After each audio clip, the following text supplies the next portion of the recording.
The federal and South Australian governments have unveiled a $126.5 million assistance package to help with the flood recovery across River Murray communities. Residents in 9 SAW local government areas are eligible for a share of the funding, which the Department of Home Affairs said can be accessed immediately. Watch video above. South Australians get help with flood recovery effort. News and stream for free. Greater than towns along the River Murray have seen a gradual increase in river flows, with the flood peak still to reach some communities downstream. Premier Peter Malinauskas said in a press conference the funding was the largest ever allocated for a natural disaster in SAW. The cleanup effort is going to be big. It's going to take a lot of manpower. It's going to take a lot of effort from men and women across the state, the Premier said on Tuesday. It's also going to take a lot of resources, and that requires a collaborative effort between the Commonwealth, the state government and local government. Here's what's covered and who is eligible. Recovery and cleanup. The state's SES estimates more than 3,400 homes have been flooded, and 393 were primary residences.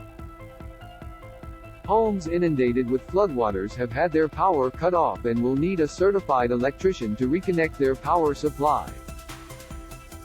The government has allocated $10 million towards assessing damage to homes, electrical infrastructure and reconnection of essential services.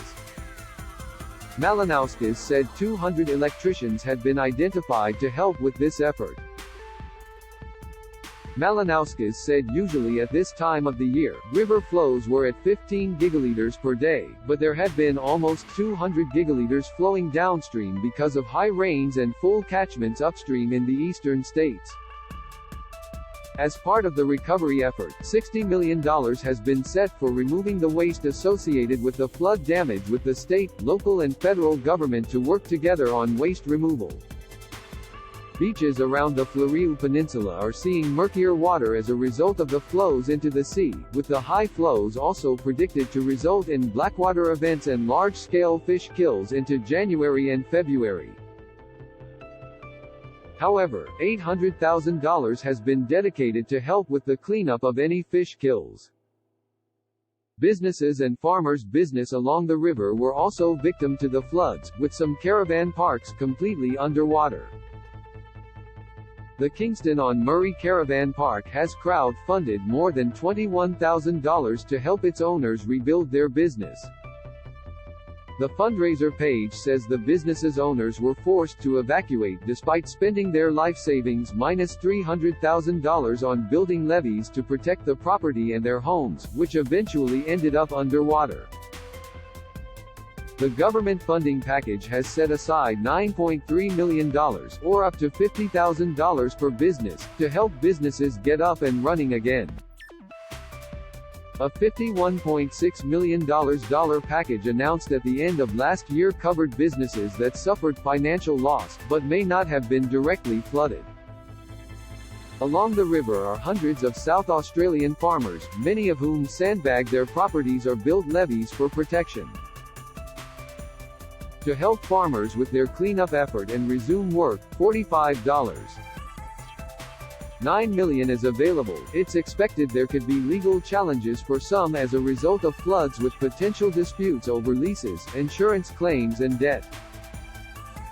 To help with legal assistance, $250,000 has been allocated for residents and businesses. Free legal appointments are being offered at a number of justice centres in the Riverland, Murray Bridge and Southern Adelaide. How can I apply for the money? Applications for grants are available from now. Information on individual grants can be found on the SAW Government's Rive Murray Flood Assistance website. Small business grants can be applied for here. Councils eligible for the funding include Alexandrina Council, Berry Barmera Council, Corong District Council, District Council of Karoonda East Murray, District Council of Loxton Waikari, Mid-Murray Council, Murray Bridge Council, Pastoral Unincorporated Area and Renmark Paringa Council. The state government has also set up mentors to assist people with their applications, who can be reached here.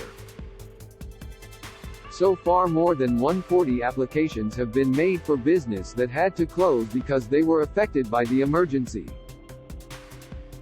Malinauskas said there has been less demand for grants than anticipated. We also know that the peak is still quite high up the river and it's got a long way to go yet, he said. With AAP